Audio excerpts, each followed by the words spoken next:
I'm gonna let you know right now, August was a mess. I mean, I didn't know if I was gonna recover, so get yourself a beverage and let's talk about it.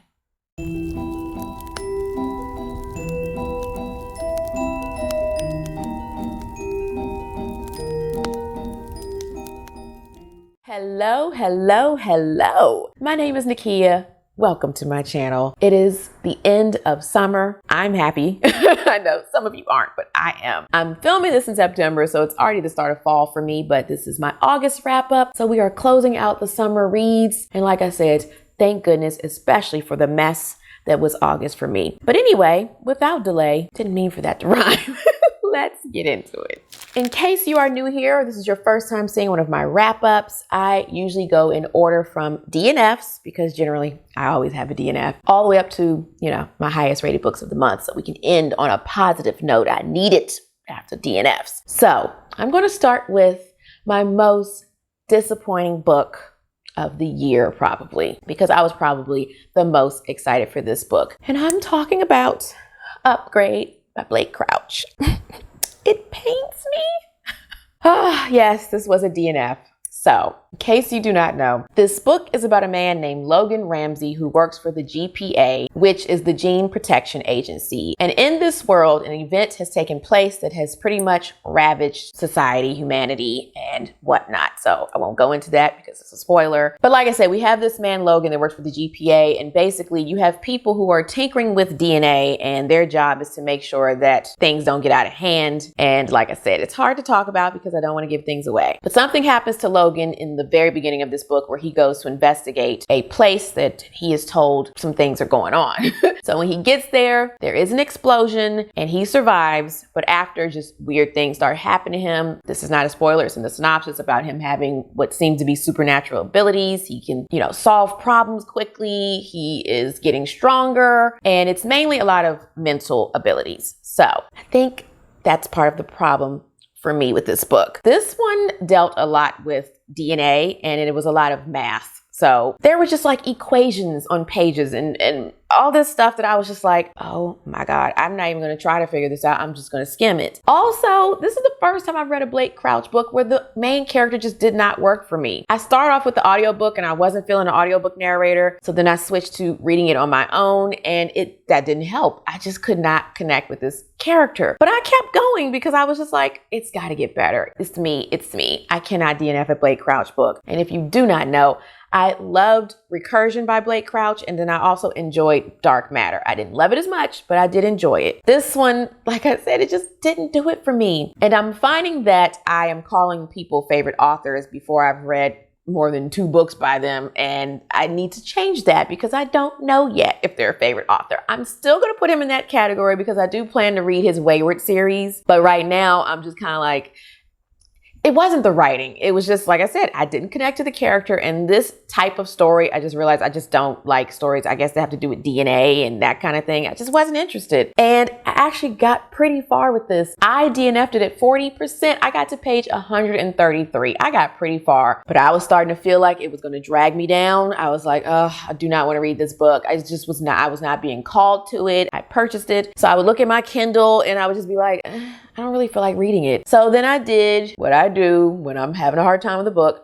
I went to Goodreads and checked some reviews, and that's already like usually the downfall. And people had the same things to say that I said. Like, they all said they couldn't connect to the character. It was too complicated. But do not take my word for it. Don't go off of me. A lot of people have been enjoying this book. So I was excited because I've just been hearing 4 and 5-star reviews, but didn't work for me. In his other books, there's a mystery, and we start following the main character as they're figuring out their mystery pretty early on in the story. This one, we spent a lot of time with Logan as he was learning about his different abilities, and he's like thinking about all these things and what it means. Because he's becoming super smart, he's like, talking bad about other people, about how they're not as smart as him. There's also a mystery to the story where we are told that his mom died, and his mom was this famous scientist who did some research that led to some things happening in this book, and he gets some information about his mother. So then he's trying to figure out some things with her. So there are some mysteries going on because, of course, it's like, why did this happen to him, etc., etc. I just didn't care enough. But like I said, this is getting good reviews otherwise. If you're like me though, and you don't like math in your stories or a lot of complicated science, then maybe this won't be for you. But again, other people have enjoyed it, so it could just be me. But I am sad to say,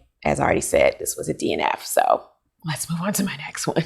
Next up, we have It Girl by Ruth Ware. Now, there's a caveat to this one, so this will be very brief. Because what had happened was, I did pick up the audiobook for this one. For some reason this month, just audiobooks were not working for me, so this taught me something about audiobooks. But I picked up this one, and there was a British narrator, so I was like, ooh, I don't know why. I always think the British narrators just make things more comfy cozy. But It Girl is about a woman named Hannah who was studying at university. And while she was there, she was put with a woman named April as a roommate, and they become friends. But April becomes this it girl on campus, and April ends up murdered, but a man goes to prison for the murder. So we fast forward to the present day for Hannah, where she gets news that the man who was convicted of April's murder was executed. But then she also gets some information that makes her believe that the wrong man went to jail. So then, of course, we're going to have flashbacks to help us figure out what happened to April and who actually is responsible for the killing. Now, like I said, I wasn't too sure about reading this because I'm not really into dark academia. I've said this before, and I don't really care about domestic type of thrillers that have to do with friendships and,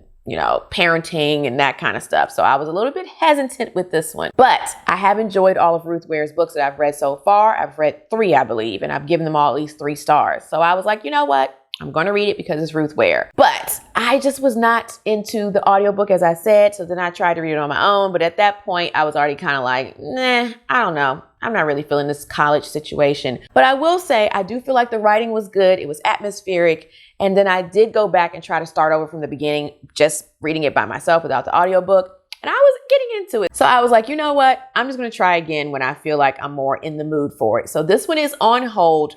For sure. I'm going to get this from my library later because since I wasn't enjoying it, I returned it to Amazon, got my money back, and I didn't want to repurchase it since, you know, I already did that. So I was like, you know what? I'm just going to wait till they have it available at my library and try again. So I will probably try it again in the new year, but stay tuned. You shall see whenever they get enough copies from my library. Stay tuned because I do think I probably will enjoy this. You can let me know in the comments if you enjoyed it. Don't spoil anything, but just let me know what you think in the comments below. Let's move on. Okay, this next one was at the top of my TBR for backlist titles. I had been looking forward to reading this book since 2021 last year. And yeah, you see where it falls on this list. It's still in the DNF section, so sorry. But I'm speaking of Ready Player One by Ernest Cline. Yeah, what happened was, let me start with what it's about. In this book, we are following a boy named Wade, and this is in a world where there is a lot of things going on with virtual reality. So Wade lives in a virtual reality world. He does have a home environment that he's in, but it's terrible. So he loves to spend as much time in the VR world as possible. He even attends a school in this virtual reality world. So there's also this game that he loves to play. I believe it's called Oasis, and the creator of this game is a man named James Halliday. And he leaves a message that he is going to leave a ton of money to the person who can find an Easter egg that he left in this game. So everyone starts to try to find these Easter eggs, including our main character, Wade. So again, I was intrigued because I always get excited about a game in a book. But so far, that has not worked for me, so I don't even know why I keep trying. I might as well give it up. I actually still have the bookmark in here. I read about this much, and I did not realize how young this book would read. It's not listed as YA, but it should have been,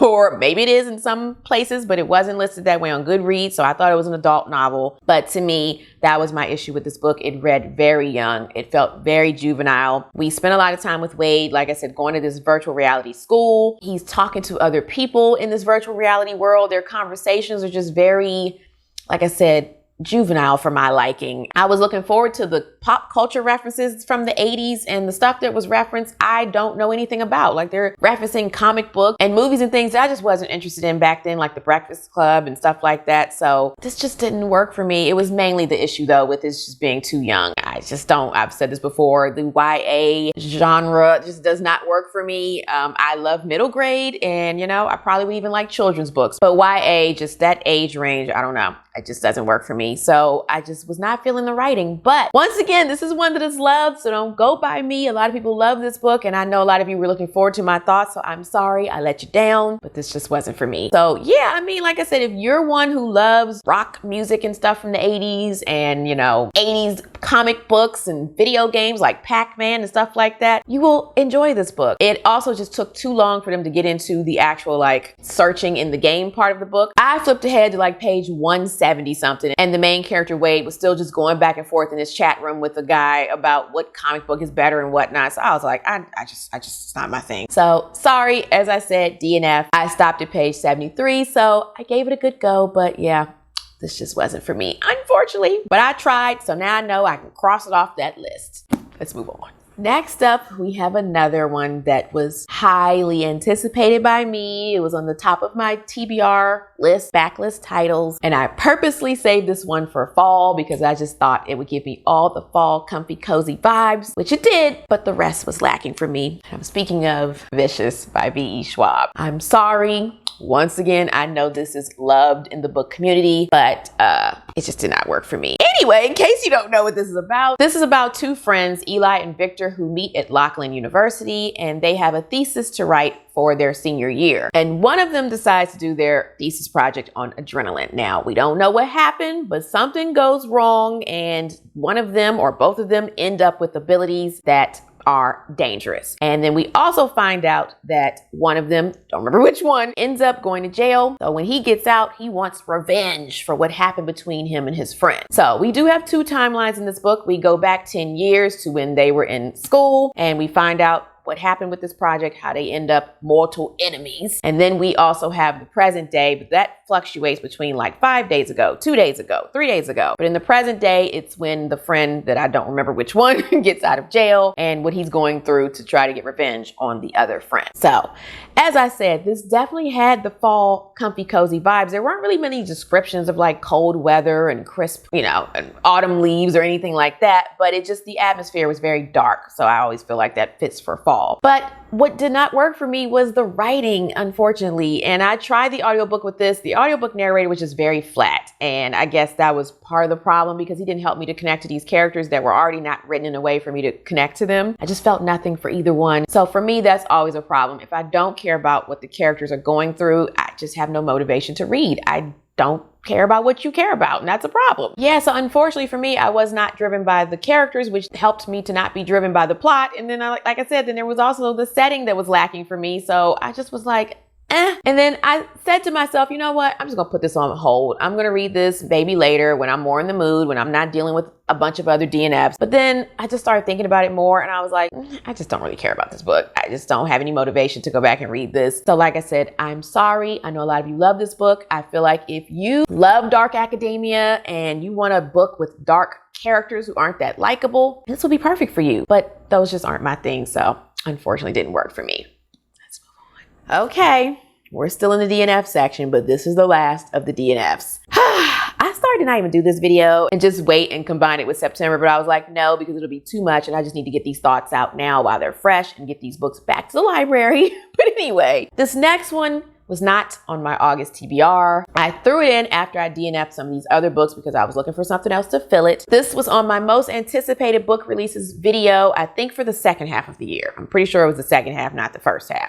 Don't quote me. So I was really looking forward to this book. And this one is The Measure by Nikki Ehrlich. Now, this one had such an intriguing premise. We are in a world where people are getting these boxes dropped on their doorstep. And inside this box, there is a string. But the string is different lengths for each person. And they end up finding out that the length of the string determines how long you're going to live. So then it's a whole thing of, do you want to know how long you're going to live? Are you going to open your box? Are you not? And then also, who sent these boxes and why? So like I said, I was so fascinated by this premise and this story. I'm learning that this is speculative fiction. So I'm not quite sure yet still if that's my thing. You can let me know in the comments if you've noticed the books I read, if you think so. I'm still learning these things because I'm still figuring it out as I go along. But this has multiple characters. We started off with 3. So I was like, okay, I like this. I was enjoying those 3 characters. Then we keep adding on more and more characters. And then it's also divided up by seasons. So we have spring, summer, fall, winter. Each season, more characters get added in. So it was a lot to follow. But this started off so promising. If you follow me on Instagram, I posted about this in my story. I was so excited. I was like, this is my kind of book. This is what I'm talking about. I couldn't put it down. I was so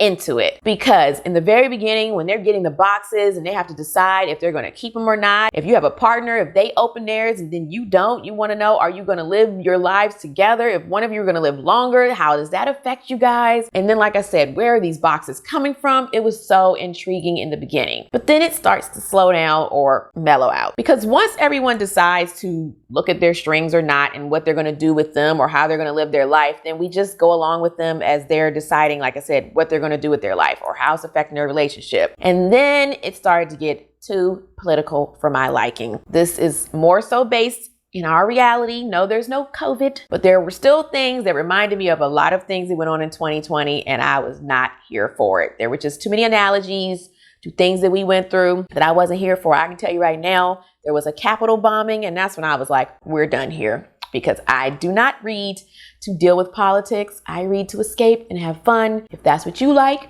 that's for you. So if you like politics and books that make you think about real world issues and things like that, and also people think this can get a little dark because again, it deals a lot with death and how you feel about that. So this book would be perfect for you. For me, that is what brought it down. There was discussions of race, and there's even a character in here who is a politician. So like I said, I just was like, no, I don't want this in my book. Not what I signed up for. I thought we were going to get a mystery. And then also I did what I usually do. I went on Goodreads and looked at some reviews, and people had things to say about the mystery of the boxes that I was like, oh, okay, well then I'm really not reading anymore. You could do with that what you will. But yeah, unfortunately, this is another DNF, and like Upgrade, I got pretty far with this book. I just kept pushing through and hoping the politics would stop, but it just seemed like it was getting more revved up because of the politician character in this book. And I was just like, I can't do it. So I DNF'd this on page 135. Like I said, I was almost at the 50% mark, but I just couldn't do it anymore. So disappointing to say, but that concludes the DNF portion of the video. So now let's move on to the positive notes. Good things I have to say. Finally. All right. So for a pick me up, because I'm telling you, after all those DNFs, I was in a slump. Like I didn't pick up a book for days because I was just like, I don't know what to read. I was going through my list, reading previews of books I had. I was just not feeling anything. I was reading samples on my Kindle. I looked for novellas, looked for things on Kindle Unlimited. I could find nothing that piqued my interest. So then I was like, you know what? Maybe I need to reread something I've already read. And then I started looking at middle grade books. And this book I found on Amazon. Don't even remember how. It was recommended to me somewhere along the way, and I am so thankful because I was able to enjoy part of my August reading month. This book is called The Conjurer's Rise of the Shadows, a middle grade fantasy book. Like I said, I'm so grateful for this book. You see, it's nice and small, nice and short. I will just read you the synopsis real quick because if I try to sum it up, I may not do it justice. After their parents vanish, Alex and Emma are sent to live with strict Uncle Mordo, and they're not allowed to go outside or watch TV. Only Emma's pet rabbit, Pimawa, keeps them company. But when flying skeletons called Raggaroks storm their once quiet home, Pimawa bounds into action, escaping with the kids just in time. The rabbits take the siblings to the Conjurian, a wondrous land where magic is real and Pimawa can walk and talk. But the Conjurian is in trouble. Magic is disappearing, and the Shadow Conjurer, the most mysterious sorcerer of all, is on the hunt for the Eye of Didi, an object so powerful it could destroy the Conjurian and human worlds. The battle to control all magic has begun. There's only one problem. Alex and Emma don't have any magic. So, you already see what intrigued me. A world of magic. I love magic and illusions in real life and in my books. So like I said, I picked this up, I saw it on Amazon, and what really made me want to read this is there are just tons of illustrations all throughout this book. Try to show you some. I mean, there are full page illustrations. Oh, you can see that. So like I said, almost every page has an illustration, and I was like, this is what I need. This is what I need. And I enjoyed the story. Now, like I said, we follow Alex and Emma, who I really enjoyed as characters. Pimawa, I hope I'm saying the name right. Probably not. But he was so stinking adorable because like I said, when they get to the Conjurian, he can walk and talk, and he has little clothes. And here is an illustration of him. Like I said, he's so cute. Who wouldn't want a walking, talking rabbit? And it's funny because in this book, Emma, the main character, the sister of the book, she loves Alice in Wonderland and books like that. So I feel like that had an influence on this book because it was definitely like an action adventure, more like an Alice in Wonderland type of story, or like I would say Indiana Jones and Alice in Wonderland together. Very fast paced, kept me flipping pages. Now I will say, to me, it was a little complicated though for middle grade. I had to write notes on all the terms and names of things because it was a lot going on. But thanks to the illustrations, that helped me to visualize a lot of things. And like I said, it got creepy at parts. I even loved a take that the author had on real world magic and how it is actually real and how it is explained to mere mortals so people won't fear magic and magicians. I love that part of the book. I actually took this outside and read in the sun, and it was just so cozy. And yeah, like I said, this definitely helped to bring my month up. Thank the Lord. I ended up giving this 3.5 stars. So like I said, it wasn't perfect because, again, the story was a little complicated for me. It left off on a cliffhanger with one of the siblings in danger, but I was like, I don't know if I'll continue. If I do, it'll be way in the future. I don't feel rushed to want to continue because the way it left off, it reminds me of like cartoon series where, let's say like Scooby-Doo, where they try to make it seem like something's going to happen to the main character. You like, ain't nothing gonna happen to them. They're the main characters. It's a cartoon. So that's pretty much how this book ended, where I was like, I'm supposed to believe something's gonna happen to one of these main characters. I think not. But like I said, for the world of magic, for the imagination, for the illustrations, I definitely recommend this book if you're looking for a nice little middle grade book that'll be fast paced and, like I said, take you to a world of magic. This one is it. So let's move on to my next one. This next one should come as no surprise because it is book 4 of a series that I have been reading since April, since my daughter chose it for my April TBR. Thank you. I knew it was coming. And this would be Helldivers Book 4, Wolves by Nicholas Sansbury Smith. Like I said, I have enjoyed every single book to this point, and this is no exception. In this one, I can't really say much because we're continuing where we left off in book 3. We have some more Helldivers introduced in this book, but the main thing that I am enjoying with this series is that in each book, we find out more and more about what's going on in this post-apocalyptic world and how they got to this point and what is going on the surface. We are finding out about more things out there that are dangerous and new villains. It reminds me of The Walking Dead, where every time you turn around, there's something else that they have to go up against. And you know, it is just always more and more terrifying. And in this book, we go back to this group of people that I was not into in book 3, but we had just gotten a little taste of them. There's a group called the Cazadores, and they are cannibals. And it gets very dark when we're dealing with them. There are things that come up with sexual assault and whatnot. There wasn't any of that on the page, but it did get a little bit too uncomfortable for me. And I'm assuming we're going to continue with this in book 5. I don't know that I'm going to continue though, because I just don't enjoy things that do with cannibalism and, like I said, sexual assault and that type of stuff. There was also animal harm in this book that I just didn't like. I was not comfortable with. But other than those things, it was still action-packed. I mean, there were still moments where my mouth was hanging open. He always ends up doing that. Something happens to a character where I'm just in shock. There were 3 moments like that in this book where I was like I said, my mouth was hanging open. 2 horrible things happened to 2 characters that I just couldn't believe he went there, especially to one of our main characters, which I can't say. If you've read it, you know. I'm curious to see what is going to happen to the characters that we've been following in book 5, but I just don't know. If you've read book 5 and it doesn't get too dark with the cannibalism and things, you can let me know in the comments below. Otherwise, like I said, I don't know that I'm going to continue with this series. But of course, I also did the audiobook as always, which I actually mainly listened to the audiobook. I only had the physical book like for the very end because I love the audiobook narrator's voice, the way he does it. It is like listening to a movie. So I will always do his audiobooks. Actually, there's another series that he's narrated and I'm going to read it because of him. So anyway, I ended up giving this one 4 stars. As I said, I think I took off because of, you know, like I said, it got a little bit dark. And also, we did not spend a lot of time in the airships in this book. It was a lot of stuff on the surface. And so I kind of missed being in the airship and finding out what was going on with those people, some of the ones that we've been following. So it was just those things. But other than that, as always, such a good time. So you'll have to stay tuned to see if I do continue with the series. But like I said, at this point, I don't think so. We'll see.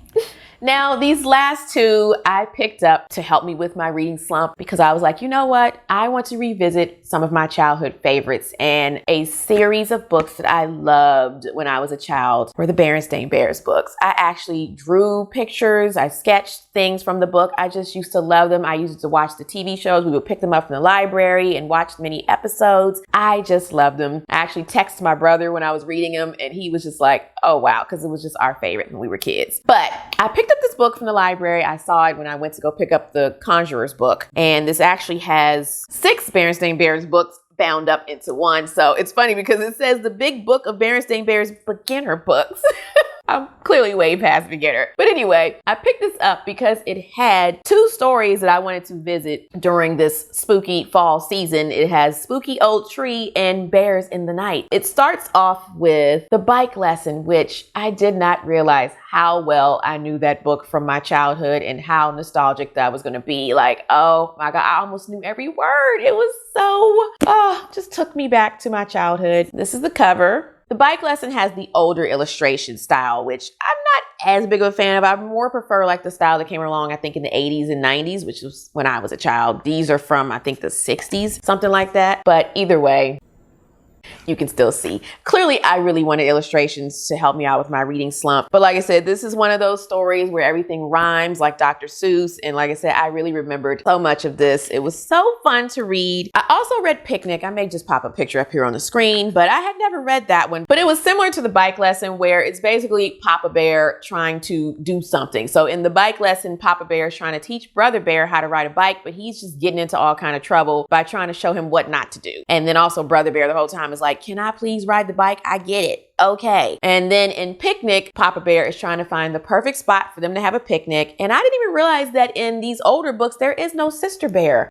Who's here? Yeah, I actually saw someone comment that on Goodreads, and I was like, wow, I didn't even notice. Because when I was reading their books as a child, I mainly read the ones with Sister Bear and Brother Bear. So I was surprised that she wasn't there. Like I said, in Picnic, Papa Bear, Mama Bear, and Brother Bear are trying to find the perfect spot to have a picnic. And again, Papa Bear is just getting them into all kinds of shenanigans, and they're irritated with him like, look, we've had enough. And then of course, they end up finding the perfect spot. But yeah, so that was fun also. I don't have any complaints. I'm not here to critique children's books. I mean, as long as they're fun for me and cute, I'm fine. And as I said, this was more just a nostalgic revisit to my childhood. So it gave me what I wanted. And like I said, stay tuned. I am still going to read Bears in the Night and Spooky Old Tree, maybe in September, if not in October. And I have some other Berenstain Bears spooky books that I plan to pick up in October, because I'm not sure what kind of mood I'm going to be in October. I don't know if I'm going to go too dark, but stay tuned. I have no idea what I'm reading yet. I know a lot of people are already planning their October TBRs, but I'm not there. So anyway, you might as well say I gave it 5 stars, especially The Bike Lesson, because it was just so fun to go back to my childhood. But like I said, I'm not here to critique these children's books. They're good enough for me.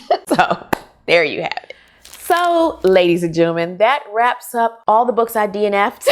A few that I read in the month of August. As I said, I apologize to those of you who were looking forward to me reviewing your favorite books and they ended up being DNFs. I'm sorry. I can only be me. But yeah, I am happy that I picked up the middle grade and children's books that I did. They just made my August month way more fun. So far September's off to a good start. Let's hope it stays that way. You will have to stay tuned to find out. Yeah, I am glad August and the summer are over.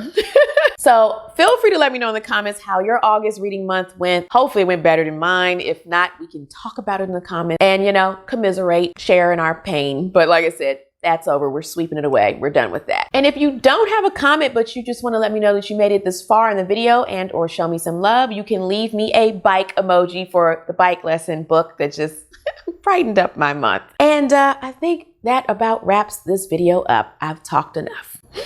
So until next time, snuggle up in your hideaway with a good book, whatever brings you joy. Unplug as much as possible. Be kind to all kind. And I will see you in the next video. Bye.